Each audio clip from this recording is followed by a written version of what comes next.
the sun, little darling. Here comes the sun, and I say it's alright. Ooh, it's alright. Little darling. Welcome, everyone. I hope that you are having a great afternoon. Welcome to this second Partiso webinar, May webinar. It's great to have you here, and we would like to welcome you today. I would like to introduce you to Samara Gómez, who's going to be sharing with us some techniques, some apps, and very interesting apps for teaching English. So it's great to see a lot of familiar faces here and a lot of new faces for me. So it's really, really great to have you here. So thank you very much for joining us, and welcome, Samara. Thank you for having us today. Thank you so much, everyone, for joining us today. Short introduction. As you know, I am a teacher at the Style Rufinelli Institute of English, as well as El Colegio del Sol. And I'm very glad that I have the opportunity to share with you some interesting apps that I love using with my students, and I hope that you will love using with yours as well. So, right now, I'm going to share with you my screen. So I'm going to show you the first app.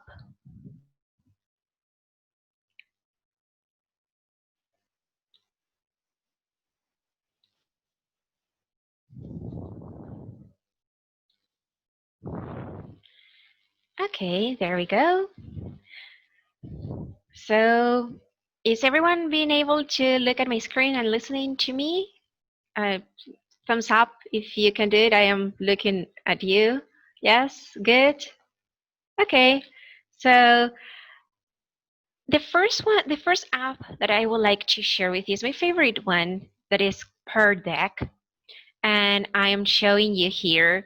The first thing is that Per Deck is right now absolutely free for 60 days. Yes, once you go to the website that is here, yes, you just Google Per Deck and it says Per Deck for Google Slides, which means that it is an add-on that you use with Google Slides. And it shows you this page where it allows you to do a teacher login. So if you don't have an account, and you have a Gmail account, this is very, very simple, as you just log in with Google, and that's it. You have your own account there. The second step for using this is that you have to be sure that once you are in your Google Slide, you have the Per Deck for Google Slides add-on installed. Yes, and we do this by just going to the add-ons part where it says get add-ons. And right now it's very, very used and it's becoming popular. So you probably will already look at it in the first line, as it's one of the most popular add-ons right now on Google Slides. So it's very easy to find it and to install it. It's just one click and install it, and it shows here in the add-ons. It has a part here that says Per Deck for Google Slides add-on, and once you click on the open, it shows you this sidebar, and this is what we're going to be looking at. First, I'm going to show you just in general some pros that has this, some little features that you might find useful.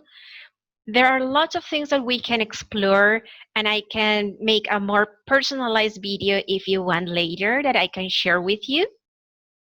And if you have any doubts or anything that you would like to add, for me to add in the video for later on, you can use the chat box to let me know anything else that you would like to for me to go into.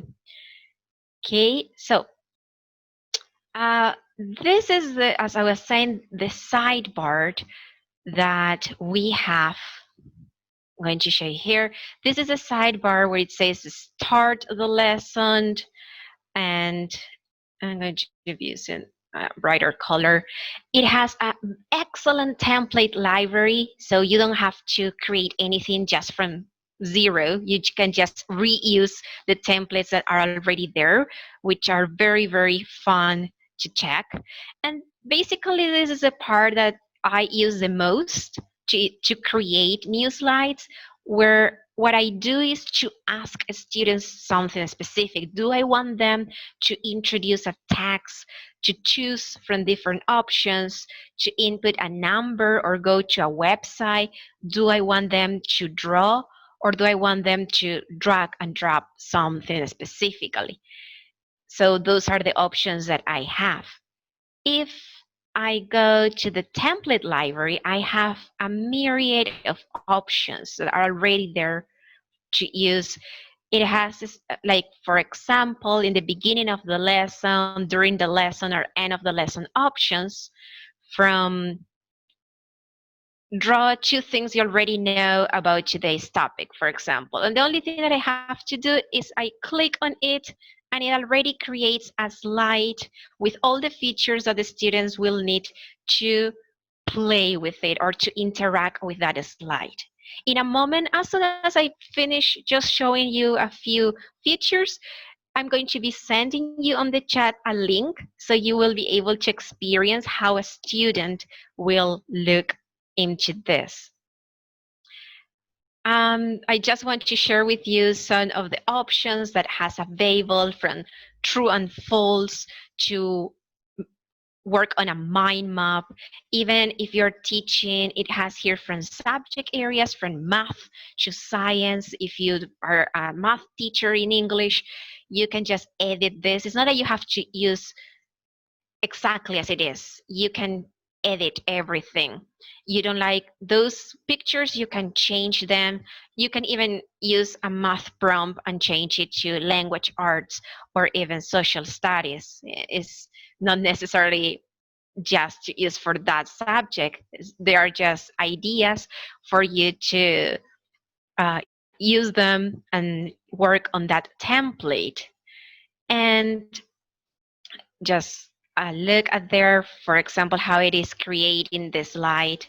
And I can change, and even if you don't teach English and you teach Spanish, you can just change this. Yes, you can just edit this to any language that you might be teaching, as it's completely editable. Yes.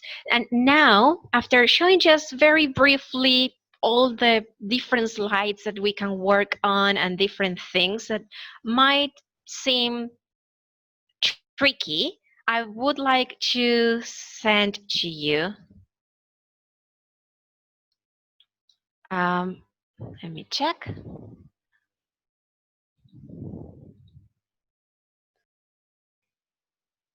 Let's see if I can open the chat so I can send you this, or also another ways that you can go to join PD with this one. There are different options for your students to join this. The easiest one is, once you are happy with your presentation and you click on start a lesson, that is here. Once you do that, it's going to open this tab where you can see that it is a presentation. And this kind of app is good when you want your students, you want to look or see what your students are doing at the moment that they are doing it. What are they writing? What's their opinions? Very good to work with pieces of short pieces of writing. And let's see. Yes, here is a chat. Okay. I am going to share with you the link on the chat, so it's going to be easier. The only thing that you have to do is you click on the link that you see in the chat. Excellent. I can see that some students are already, sorry, some people are already joining as students. And I want to show you how you as a teacher are going to be able to look at this. So this is your first screen. One of the good things is that you don't need to share your screen with your students, as I am doing right now, you can just send them the link. They are going to open that link in their computers, and you're going to be able to look at this screen and an additional one that is over here where it says Open Teacher Dashboard. And this is my favorite feature, as once I click on Open the Teacher Dashboard, I have like a mini tab here, mini window. I can just resize accordingly. And I'm going to be able to have a look at what my students are working on. Yes, this is what the students are looking at. That is what you are looking at. Yes, that is a stress check, for example. I like to start my lessons with that. And me as a teacher, I'm going to be able to look at this. Yes, so I know I have a visual report, visual feedback, for example, how my students might be feeling. And if I want to see exactly individually, I just go to the first part here, that is a list layout, and I will be able to see individually. For example, in this case, for this slide, as a icebreaker or an opening for my class, just to see if my students are feeling okay or not. This is a good idea, it's a good way to open it. In this moment, I don't know exactly who is in my class, as I just have animals and icons here. I did this as is the fastest way. But normally, I ask my students to log in using their Gmail accounts, which there is in the start lesson. I have to check here where it says require students logins, and they have to join in with their email. So that way, me as a teacher, I'm going to be able to have a list of students here with their names. So especially for attendance records or to know exactly who is working or not, I have a list here of all the students. So that's something that is very, very useful. And as these have this part of individual check, I'm able to say, okay, Peter is working well, or Anna is not working right now. And as I use either Skype or meetings while using Perdeck, I'm able to let them know about their progress. And I'm just going to go jump in from part to part here for you to have a look. And then I'm going to answer some of the questions that you might have. So one of the things is this about like being able to draw a picture, for example, and that you are able, I'm going to be showing you also the student way, what you are looking at. You see that you have many features below, that you have colors, that you have ways that you can interact with the slide. You can write something, you can use a pencil, and as a teacher, I will be able to look at that immediately. Yes, I know exactly who is working, I know what you're answering. Going a bit, yes, you have lots of options like dragging. If you're teaching something like social studies, for example, it's very useful for maps. If you're working with this, for example, illustrating the setting, if you're reading a book, you can use more artistic ways, or even something like numbers, mathematics. Yes, the student sees this kind of slide about estimate how many trees. Yes, just something as an example. They put a number here, and I'm going to be able to have a look at all the possible answers as well as individual ones, right? Even I can take a screenshot of the book that they are using to work directly on the book, and I can immediately see the answers. So the good thing about this is that I can have an immediate feedback, and that's what I like about this app. I can see what a student is working on. I can let them know about what they are doing or not. It works with, like I said, pieces of writing where I ask for maybe longer answers in a text box, and I receive here their answers. Goes with more artistic things, like giving them options and being able to talk about them. And a neatly feature that recently was added is to be able to listen to an audio. So the students can click on the headphones, they can play the audio, they can interact with the slide, and you are able to receive an immediate feedback, which I find it very, very useful. Or just play a game and go to a specific website where areas is something like quizzes or a YouTube video, for example. Mm. So these are some of the features that I just quickly wanted to share with you to maybe spark your interest on using this add-on on Google Slide. If you want a more specific step by step on how to create the slide, how to add it, how to edit or to put an website, I'm more than happy to prepare a Loom and a video explaining every single step. This is just an opening, like, okay, get to know this awesome app. Maybe you will be interested on trying it, and exactly how to try it, we can try to do it later. Yes, it's kind of a short time that we have, and I want to share another app as well. Yes, I see that. Well, I can stop a little bit now to answer some of your questions before we go to the next app. That I think is easier. It has less things to do, but well, teachers are creative, and we can always find lots of ways to do lots of things with very, very few tools. Uh, okay, so yes, it's for a limited time right now. I have it's kind of a freemium version because it's premium, but you don't pay anything for it, at least right now, at least. And I'm going to just show you. And I'm going to open my account here. I think it's like $44, which I find it's very, very expensive for a teacher account. That's why I started using, here is it.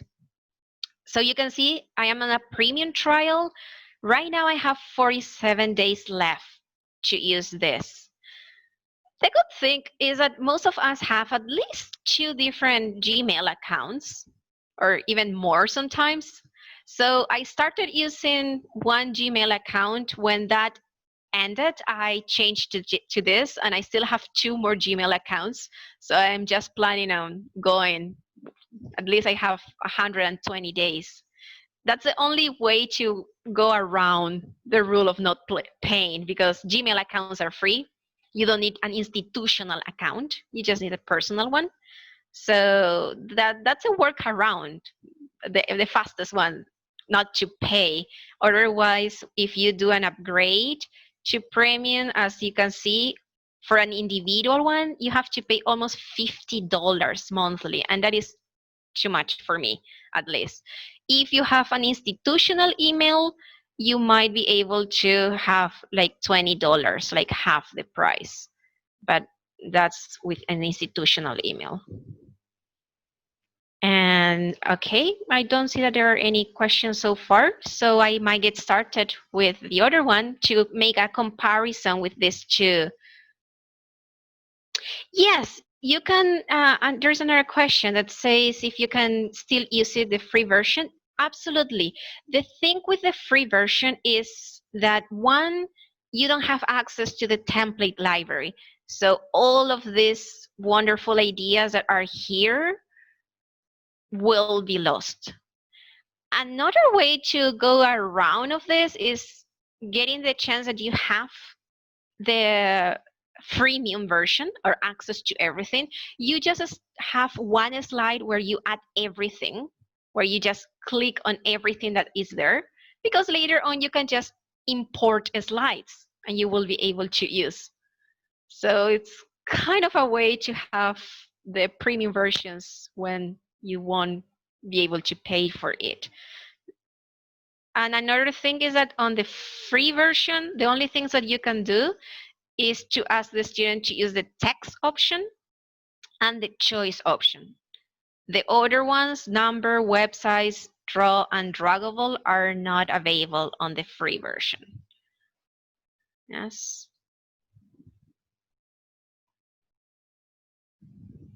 And I think that's only one. So now I can go to the second app that I want to kind of compare with Per Deck, and it's the AWW app, which is a collaborative whiteboard. The good thing about this is that the only thing that you have to do is just type like AWW board on Google, and you will be able to have access to this. You don't have to create an account, so that's very neat. You just click on it and it gives you this message, and you just click on start drawing, and that's it. What's the advantage of creating an account like I have here is that you will be able to later save your board and open new ones that you have already used, so you can just edit them. So that's going to be an advantage if you want to prepare a board. In this case, this is a board that I used with 6th graders. We are reading Secret Garden. So I started with something like this, a few questions. And what I do is I click here where it says invite. And there are 3 different options. I can allow everyone to edit it, which means having all your students on the same page, drawing or writing or doing something. Or they can only look at it, which is going to be basically kind of a PowerPoint or Google Slides style. Or you can share a copy for each user, which you as a teacher are going to see like mini tabs. And depending on how many students, you can go looking what each one is drawing or writing or working with the prompts that you already did it. Yes. You just copy the link and you share it with everyone, for example. In this case, I am putting allow everyone to edit it just for you to have a look. As you can see, you don't need an account to log in. You just click on it, it shows up, and you're ready to start drawing on my, I know it's just in my Canva, right? You can ask your students to use this little button that you have here, so you can know exactly who is there. Yes, because otherwise you just have lots of anonymous users. So a rule that I usually tell my students is once they click on it, click on the pencil button and put your name so I know who is working. So that, for example, is a good option. And they can just draw something, they can discuss about this, what they see, or they can use a highlighter for them to select something, or use what I prefer to use the most are the sticky notes, as I can see more neatly what is their opinion about something. And I'm going to keep going to the next one. Yes, like in this case, I use stick notes for the students to write on them, or in this case, it was a map to know if the students can locate certain places that are in the story, or if they can make a connection with that. Yes, the same thing in this case, I used just stick notes. And for example, here, yeah, I have a story map where my students can either use the stick notes on this, or they can use the text option. for them to write, and I'm going to be able to see it. So in this case, for me, was collaborative. Yeah. So some students were working on the resolution, others on the problems, other on the main characters. So it was like having them grouping on tables on a real class, giving them a specific task to do. As in this case, for example, in illustrated setting, the same thing. It's very, very complicated to have 12 students agreeing on what to draw. So it is one drawing in the case that it's collaboratively, but it's also a good challenge for them to try to agree on something just by speaking to each other because they are not physically there. Yes. And I believe, yes, this is very, very easy to use. Kids can use it, adults can use it. And I think that's it. So I don't know if you have any questions for me.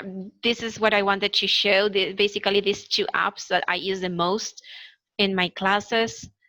I love Per Deck because I'm able to have a look at what each student is writing, and I can give them immediate feedback, especially when working with things with their workbooks or notebooks, like this example that was on a listening task, or this one that was a specific activity that they had on their book.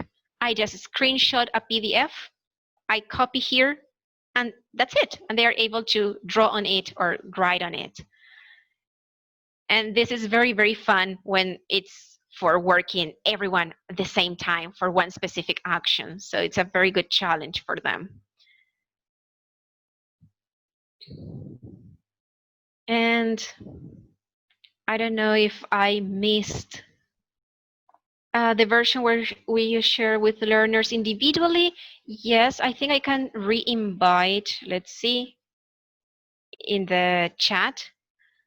It's going to be the second link that I am sharing now. That's going to be that each one of you have their own copies, which is kind of like Per Deck, as you work on your copy and your classmate cannot edit that, cannot touch it.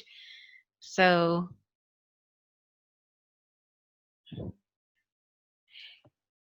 in AWW, there is no way to put audios. So it's like you will need to share with your students, like now that I am sharing my screen.